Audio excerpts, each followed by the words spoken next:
Hi, I'm Jack Canfield, co-author of the New York Times #1 best-selling series Chicken Soup for the Soul, co-author of The Success Principles and a featured teacher in the movie The Secret.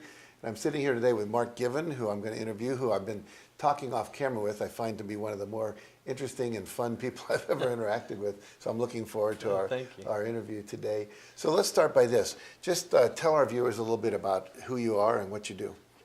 Well, Jack, I've spent nearly 40 years studying the science and the art of building trust.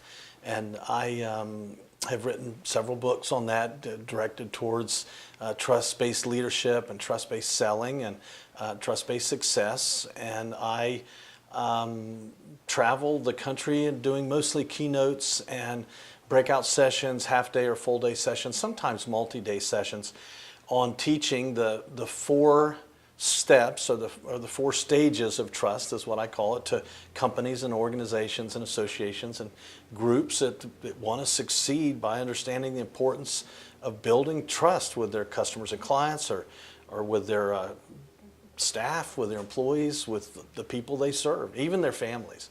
So it's fun, it's exciting, it's interesting to see people when the lights come on and they realize that trust is the foundation of everything, and when people lose trust, it's difficult to rebound. So those four stages that we've discovered are important and critical to success, are relevant to what all of us do.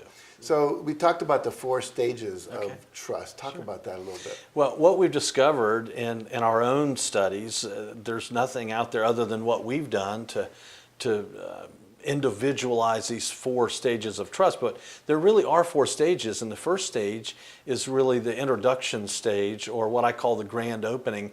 There's all kinds of studies out there that show people make a decision on you and me, and we form the same opinions in 38 to 55 milliseconds. People form an opinion on us, whether they like us or can trust us, whether they want to associate with us or do business with us, whether they want to be around us or not be around us that quickly. So the grand opening is just the first stage of trust. How do we perform at a high level so that we have our best grand opening? Then the second stage of trust is pretty important also. We call that the rapport building stage, and that's where you get to know people. It's really more about learning to ask good questions and then really listening for the answers. There's an old Chinese proverb that says, listen with the intent to hear.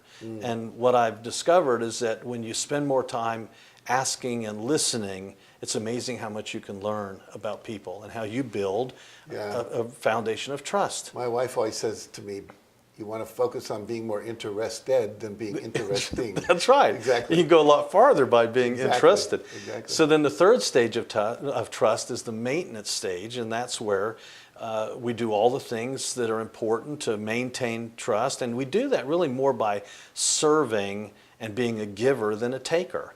And we all find people that are givers to be the kind of people we want to associate with. So it's all the skills necessary to learn how to be more giving. Then the last stage of trust is the one that we all need, because sometimes we mess up no matter how good we are, how smart we are.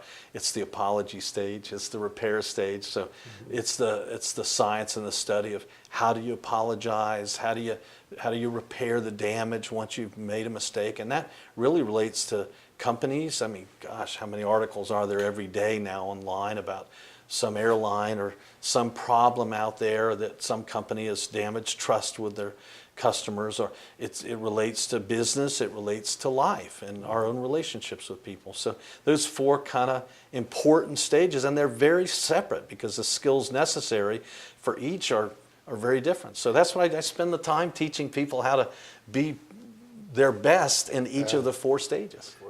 So what makes your work different? Well, what we've learned is that there's really not a single person, there's not a company or an association or organization out there that doesn't benefit from our programs and teaching steps. Instead of just a concept of building trust, we actually teach people how to do it, the steps on how to do it. And we do it in those different formats in a keynote or a breakout or a half or full day session, so that we can actually delve into those 4 different stages of trust and teach them the techniques. So there are a lot of motivational speakers out there, and certainly we motivate. But the difference I feel, and what makes me so passionate about this, is when we're out there and when I'm out there speaking and I see people's light, the light comes on and they think, oh, I can use that. Yeah. Oh, gee, how did I not know that? Or how did I miss that? Or gosh, I just made that mistake. Or, you know, I said something or I did something and here's how I fix it. It's just exciting to get those emails or a note or something from somebody that says, thanks for teaching me that, and thanks for help. Here's what happened as a result. I went home and did this, or I had a customer, a client, that my best client that I had really messed it up, and I've been able to repair that because of a technique. So it's exciting to get up in the morning and get out and do what I do, because it changes lives. It changes businesses. You know, it's so sad that our schools don't teach these skills. Sure. And we learn, I always tell people, tell me the 5 causes of the Civil War. No one can even remember them. We study that for days Sure. and weeks, you know, but we're not learning communication skills, relationship skills, self-management skills. And it's like we have to go into the hotels and the conference centers to learn what's Sure. really important. And you're out there doing that. That's great. So if someone's sitting out there watching this, they're probably thinking, yeah, I don't know all that stuff about phases of trust and how to do it. And I've lost some business because of perhaps betraying a trust or not knowing how to build that rapport and trust, and they're thinking about perhaps hiring you to work with them, what would you tell them? Oh, I'd say please give me a call.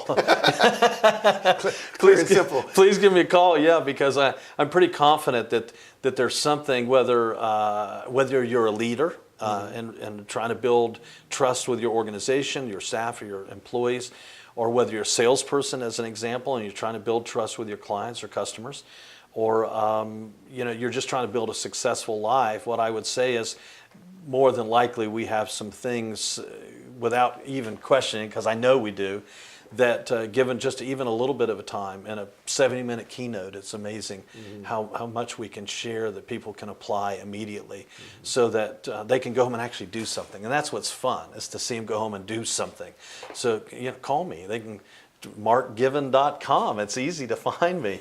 So, and you know, I hope that You're not in the witness protection I'm program. not. You can find me. Very good, very good. Well, Mark, this is fascinating.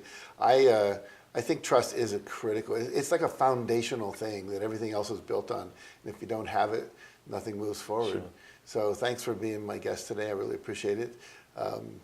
My pleasure. Appreciate it. Absolutely my pleasure. So if you want to build more trust in your relationships, in your organization, if you want to teach your people, whether they're salespeople, managers, whatever it might be, at your association meeting, your convention, your conference, in-house workshops, whatever, Mark Given can help you do that. So check out his website, markgiven.com.